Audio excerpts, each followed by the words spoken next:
Hello everyone, welcome back to YouTube channel study with Purval sister.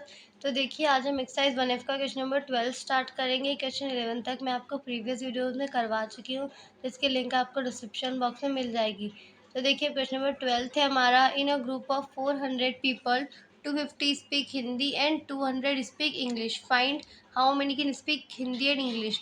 यानी कि ऐसे कितने पीपल है जो हिंदी इंग्लिश दोनों बोल सकते हैं। देखिए, इसमें हमें 3 कंडीशन दी हुई है। तो देखिए, हमें क्या बोला है कि एक 400 पीपल का ग्रुप है, जिसमें से 250 पीपल जो है वो हिंदी बोलते हैं और 200 जो है वो इंग्लिश बोलते हैं। अब हमें फर्स्ट कंडीशन दी हुई है, how many can speak Hindi and English, जो हिंदी और इंग्लिश दोनों बोलते हैं। तो देखिए, तो सेकंड बोला है हमें, how many can speak Hindi only. Third, how many can speak English only. First हमें बोला था कि हिंदी और इंग्लिश दोनों बोल सकते हैं, उतने वो कितने पीपल है। सेकंड कंडीशन में बोली है कि ऐसे कितने पीपल है जो सिर्फ हिंदी बोलते हैं। और थर्ड है हमें, ऐसे कितने पीपल है जो सिर्फ इंग्लिश बोलते हैं। तो देखिए, सबसे पहले तो हम लेट कर लेंगे। Let H equal to set of people speaking Hindi, यानी कि ऐसे पीपल जो हिंदी बोलते हैं उनके लिए हमने क्या एच लेट कर लिया। फिर सेकेंड हमने ई किसके लिए लेट किया, set of people speak English, ऐसे पीपल जो इंग्लिश बोलते हैं उनके लिए हमने ई लेट कर लिया। तो देखिए, सबसे पहले हमें क्या दिया हुआ है, हमें क्वेश्चन में क्या क्या दिया हुआ है, हियर एन एच यूनियन ई, यानी कि टोटल नंबर ऑफ पर्सन्स कितने थे 400। तो यहाँ पर हिंदी यूनियन इंग्लिश कितने हो गए 400। Then number of persons speaking Hindi, हमने एच हिंदी को एच लेट किया है इस पूरे को। तो हमने यहाँ पे लिख दिया एन एच, यानी कि number of persons speaking Hindi equal to 250। हमें क्वेश्चन में दिया हुआ था कि हिंदी कितने लोग बोलते हैं 250 और इंग्लिश कितने लोग बोलते हैं 200। Number of people speaking English equal to 200, N equal to 200। Then अब फर्स्ट हमें क्या बोला था, हमें फाइंड आउट करना था कि ऐसे कितने पीपल है जो हिंदी और इंग्लिश दोनों बोलते हैं। तो फर्स्ट, हिंदी और इंग्लिश दोनों बोलते हैं, मतलब कि हमें इंटरसेक्शन फाइंड करना है। तो क्या करेंगे, N H plus N E minus N H union E. हमारा फॉर्मूला क्या होता है, N H union E equal to N H plus N E minus N H intersection E. But यहाँ पर हमें इंटरसेक्शन फाइंड करना है, तो हमने यूनियन को इधर भेजा तो माइनस में हो गया, इधर माइनस में रहता है इंटरसेक्शन, तो इसे इधर भेज दिया तो प्लस में चला गया। तो हमने बस वही फॉर्मूला यूज़ किया। इस फॉर्मूले से करेंगे तो एन एच के लिए हमारे पास 250 प्लस एन ई की वैल्यू है 200 माइनस एन एच यूनियन ई की वैल्यू है 400। तो देखिए, अब 250 प्लस 200 होता है 450, माइनस 400 कितना आ जाएगा 50, यानी कि एन एच इंटरसेक्शन ई के लिए कितने आ गए 50, यानी कि number of persons who speak Hindi and English both कितने हो गए 50 पर्सन्स। अब देखिए, सेकंड वाला हमसे यही क्वेश्चन हमसे पूछा था, how many can speak Hindi only, ऐसे कितने परसेंट सिर्फ हिंदी बोल सकते हैं। तो देखिए, एन ओनली एच, यानी कि number of persons who only speak Hindi. तो क्या करेंगे, N H minus N H intersection ही, यानी कि एन एच जितने नंबर ऑफ पर्सन्स जो हिंदी बोलते हैं उसमें से क्या माइनस कर देंगे, number of persons Hindi intersection English, यानी कि जो हिंदी और इंग्लिश दोनों बोल सकते हैं। तो हमारे पास एन एच की वैल्यू थी 250, जो सिर्फ जो हिंदी बोलते होते 250, माइनस हमने कर दिया जो हिंदी इंग्लिश दोनों बोलते हैं, ऐसे कितने परसेंट से 50। तो इसको माइनस करेंगे तो 200 आ जाएगा, यानी कि सिर्फ हिंदी बोलने वाले व्यक्ति कितने हैं 200।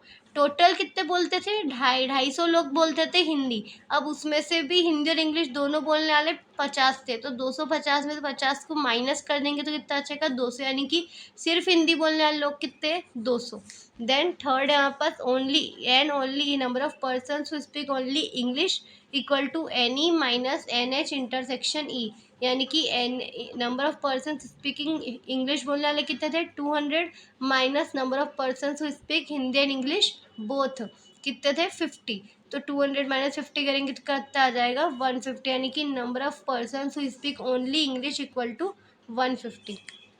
तो देखिए, क्वेश्चन नंबर 13 है हमारा, two sets X and Y have 5 and 7 elements respectively, then what will be the maximum value and minimum value of N X union Y. तो देखिए, इस क्वेश्चन में हमें क्या बोला है कि दो सेट है एक्स और वाई, जिनमें एक्स में तो 5 एलिमेंट है और वाई में कितने 7 एलिमेंट है।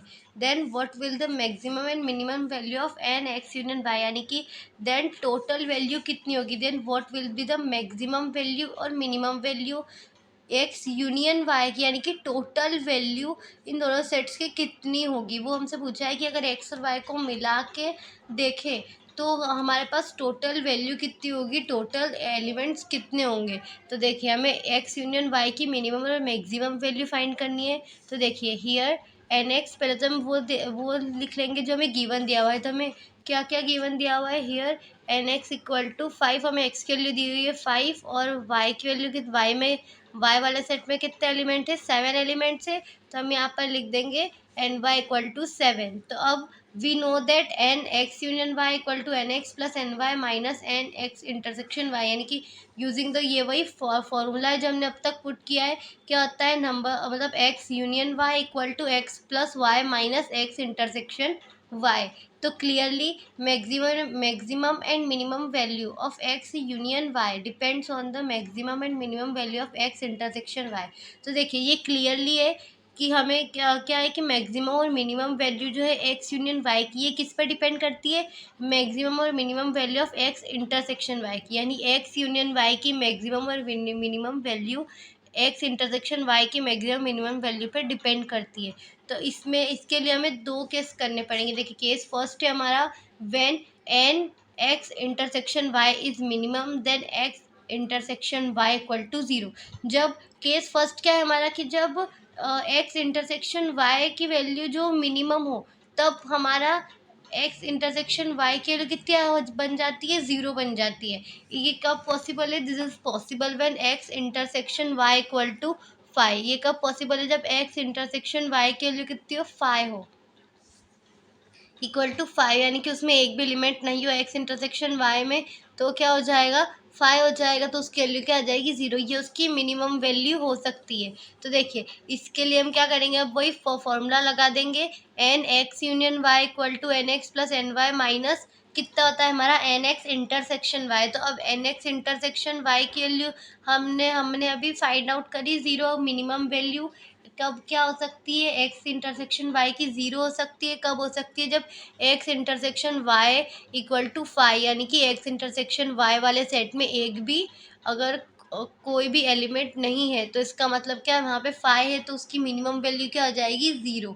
तो देखिए अब यहाँ पे एन एक्स की वैल्यू हमें दी हुई थी 5 प्लस एन वाई की दी हुई थी 7 माइनस 0, कितने हो गए, 5 प्लस 7 इक्वल टू 12। तो thus the maximum number of elements X union Y equal to 12, यानी कि अब हमें यहाँ पे क्या बोला है कि हमारी maximum number of elements X union Y के कितने आ गए, 12 आ गए। देखिए यहाँ पर हमने एक्स यूनियन वाई के मैक्सिमम नंबर फाइंड कर लिए, X union Y equal to 12। अब हमें क्या फाइंड आउट करना है, मैक्सिमम नंबर तो हमने फाइंड कर लिया, बट हमें मिनिमम भी फाइंड करना है। तो देखिए उसके लिए हम केस सेकेंड लगाएंगे।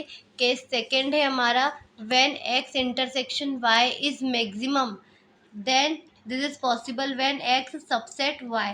जब एन एक्स इंटरसेक्शन वाई की वैल्यू मैक्सिमम कब होती है, ये कब पॉसिबल है, जब एक्स किसका सबसेट हो, वाई का सबसेट हो। तो अगर एक्स वाई का सबसेट होगा, तो हमें क्या करना पड़ेगा, एक्स सबसेट है वाई का, सबसेट है तो मतलब एन एक्स इंटरसेक्शन वाई की वैल्यू कितनी आ जाएगी, 5। एक्स की जो वैल्यू है 5 हो, क्योंकि हमें क्या बोला, एक्स जो है वो वाई का सबसेट है। तो यहाँ पर क्या आ जाएगी, हम एक्स की वैल्यू रख देंगे 5। तो देखिए अब हमें उसी वैल्यू में वैल्यू पुट करेंगे, n X union Y equal to n X plus n Y minus n X intersection Y equal to, अब कितना आ जाएगा, एन एक्स की वैल्यू थी 5, एन वाई की थी 7 minus n X intersection Y की कितनी निकाली हमने यहाँ पे 5। तो 5 प्लस 7 माइनस 5 कितना हो जाएगा, 7। तो thus maximum number of elements X union Y equal to 7, यानी कि अब मैक्सिमम नंबर हमारे कितनी आई थी, एक्स यूनियन वाई की 12, और minimum number of elements X union Y कितने आ गए, 7। आई होप कि आपको अच्छे से समझ में आ रहा होगा। अगर आपको अच्छे से समझ में आ रहा है तो प्लीज़ वीडियो को लाइक कर दीजिए और चैनल को भी ज़रूर सब्सक्राइब कर दीजिएगा। तो देखिए क्वेश्चन नंबर 14 हमें क्या दिया हुआ है, अ school awarded 40 medals for football, 15 for basketball and 18 for cricket. If these medals were backed by total 60 students and only 3 students got medal in all the 3 games, how many students got medal in exactly 2 of the 3 games। देखिए अब इसमें हमें क्या बोला है कि school ने 40 medals दिए फुटबॉल में, 15 दिए बास्केटबॉल में और 18 दिए क्रिकेट के लिए। अब देखिए if this medals are back by total 6 students, अगर ये जो मेडल्स है ये टोटल 6 स्टूडेंट्स के द्वारा लिए गए हैं, यानी कि 40 मेडल फुटबॉल के, 15 बास्केटबॉल के दिए और 18 क्रिकेट के दिए, और ये टोटल 60 स्टूडेंट्स के लिए, और जिनमें से 3 स्टूडेंट हैं जिनको तीनों गेम के लिए in all got medals in all the 3 games, जिसमें से 3 स्टूडेंट कौन से जिनको तीनों गेम के लिए मेडल मिले। तो हमें बताना है how many students got medals in exactly 2 of the 3 games, यानी कि ऐसे कितने स्टूडेंट्स हैं जिनको 3 में से एग्जैक्टली 2 गेम्स के लिए मेडल्स मिले हैं, यानी कि 3 स्टूडेंट्स ऐसे हैं जिन्हें तीनों गेम के लिए मेडल्स मिले, लेकिन हमें क्या बताना है ऐसे एग्जैक्टली 2, मतलब ऐसे कितने स्टूडेंट हैं जिनको एग्जैक्टली 3 में से 2 गेम के लिए मेडल मिले हैं। तो देखिए इसका आंसर अब हम करेंगे, देखिए इसमें क्या है, इसका आंसर अब हम करेंगे, लेट कर लेंगे। हमें क्या, एक तो फुटबॉल था, तो F equal to set of students getting medals for football, यानी कि ऐसे स्टूडेंट जिनको फुटबॉल के लिए मेडल मिले उनके लिए हमने क्या लेट कर लिया, F। फिर set of students getting medals for basketball, जिनको बास्केटबॉल मिले उनके लिए हम B लेट कर लेंगे। Then set of students getting medal for cricket, तो उनके लिए हम क्रिकेट वालों के लिए C लेट कर लेंगे। अब हमें क्वेश्चन में क्या बोला, हियर NF, यानी कि फुटबॉल के लिए कितने स्टूडेंट्स को मेडल मिले, 40 स्टूडेंट्स को, तो NF इक्वल टू 40। देन हमें बास्केटबॉल के लिए बोला था कि बास्केटबॉल में 15 मेडल्स दिए गए हैं स्कूल की तरफ से, तो हम बास्केटबॉल के लिए क्या 15 था और क्रिकेट के लिए कितने थे 18। अब हमें क्या बोला था कि F union B union C, यानी कि नंबर ऑफ़ पर्सन्स मतलब नंबर ऑफ़ स्टूडेंट जिन्हें कि फुटबॉल, बास्केटबॉल और क्रिकेट तीनों को मिला के, तो स्कूल ने टोटल कितने बच्चों को 60 स्टूडेंट्स को दिए थे मेडल्स, तो 60 स्टूडेंट्स को मिले थे, तीनों को मिला के 60 स्टूडेंट्स को मिले थे। अब हमें एक और चीज़ क्या बोली थी कि ऐसे 3 बच्चे थे जिन्होंने फुटबॉल, बास्केटबॉल, क्रिकेट तीनों में मेडल जीते थे।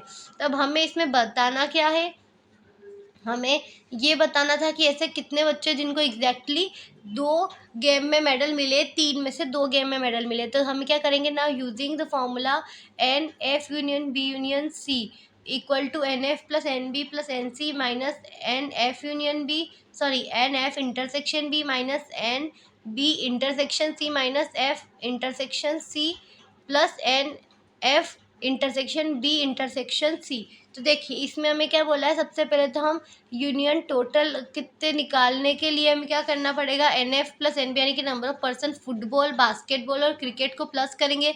देन हम किसको माइनस करेंगे, जिन्होंने फुटबॉल और बास्केटबॉल दोनों में लिया है, और जिन्होंने बास्केटबॉल और क्रिकेट दोनों में लिया है, जिन्होंने फुटबॉल और क्रिकेट दोनों में मेडल जीते उन सबको माइनस कर देंगे, प्लस जिन्होंने फुटबॉल, बास्केटबॉल, क्रिकेट तीनों में मेडल जीते उनको हम प्लस कर देंगे। तो देखिए 40 प्लस 15 प्लस 18 प्लस 3, ये देखिए यहाँ पे 3 लोगों ने मेडल जीते थे तीनों गेम में, तो उसको हमने पहले आगे कर दिया +3 माइनस टोटल हमने कितना कर दिया 60, क्योंकि ऐसे कितने अच्छे थे जिन्होंने टोटल 60 आउट ऑफ थे ये सारे, तो -60 कर देंगे तो कितना आ जाएगा हमारे पास 16 आंसर आ जाएगा। तो number of students who got medals in exactly 2 out of 3 up, ये तो हमने क्या फाइंड किया था, F union B union C, यानी कि टोटल कितने स्टूडेंट्स हो रहे थे फुटबॉल, बास्केटबॉल और क्रिकेट में मिला के नंबर ऑफ पर्सन्स स्टूडेंट्स कितने हो रहे थे 16। अब हमें फाइंड करना है जिन्होंने एग्जैक्टली 3 में से 2 ही गेम में जीता है, तो number of students who get medals in exactly 2 out of 3 games, तो NF intersection B plus NB intersection C plus NF intersection C minus 3NF intersection B intersection C, तो हमारा कितना आ जाएगा NF intersection B NB intersection C plus NF intersection C minus 3NF intersection, तो हमारे पास इन सब की values तभी यहाँ पर 69, इन तीनों की वैल्यू हमारे पास कितनी है 16, इन दोनों को प्लस करने पे तो 16 माइनस कर देंगे यहाँ पर 3 इंटू इसकी वैल्यू कितनी है हमारे पास F intersection B intersection C की 3, देखिए यहाँ से कितनी है 3 है, तो इंटू यहाँ पर 3 पुट कर देंगे, 16 माइनस 3 इंटू 3 कितना हो जाएगा 9, तो 16 माइनस 9 इक्वल टू 7, ये हमारा आंसर हो गया। आई होप कि आपको अच्छे से क्लियरली समझ में आया होगा। आपको कोई भी डाउट है तो आप कमेंट सेक्शन में पूछ सकते हैं, और अगर आपको वीडियो पसंद आए तो प्लीज़ वीडियो को लाइक करें, चैनल को सब्सक्राइब करें और इसे अपने फ्रेंड्स के साथ भी ज़रूर शेयर करिएगा। Thank you.